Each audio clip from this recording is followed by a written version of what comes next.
మావోయిస్టులకు మరో భారీ ఎదురుదెబ్బ తగిలింది. ఆ పార్టీ కీలక నేత హిడ్మాను భద్రతా బలగాలు అదుపులోకి తీసుకున్నారు.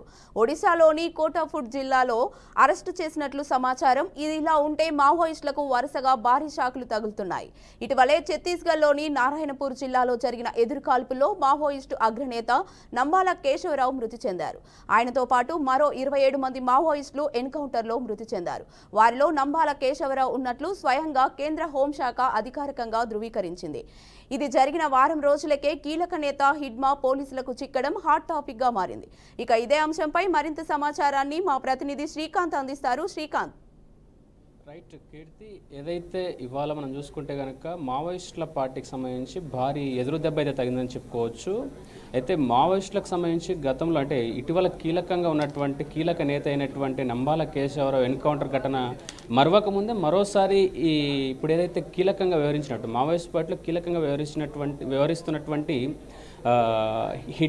కుంజం హిడ్మా అనే వ్యక్తిని ఇవాళ ఒడిశా పోలీసులు అయితే అరెస్ట్ చేయడం జరిగింది.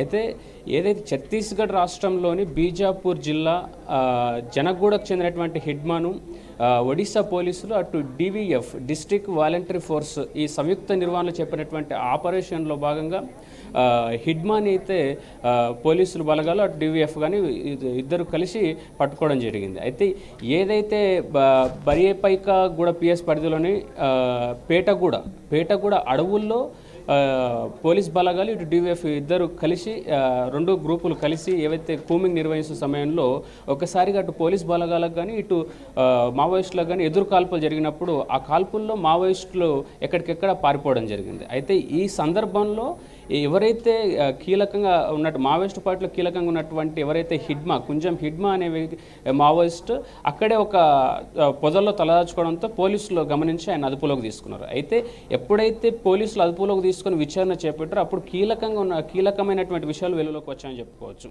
ఏదైతే హిడ్మాన్ విచారణ చేపట్టిన తర్వాత ఆయన మావోయిస్టు పార్టీలో ఏరియా కమాండర్గా విధులు నిర్వహిస్తున్నట్టుగా తెలిసింది.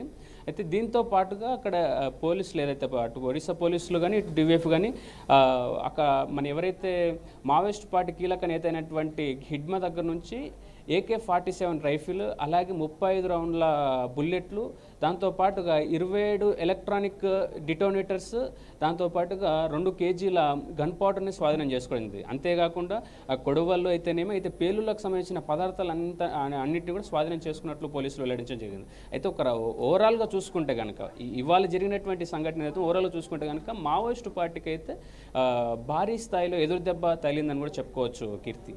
Right, thank you Srikanth.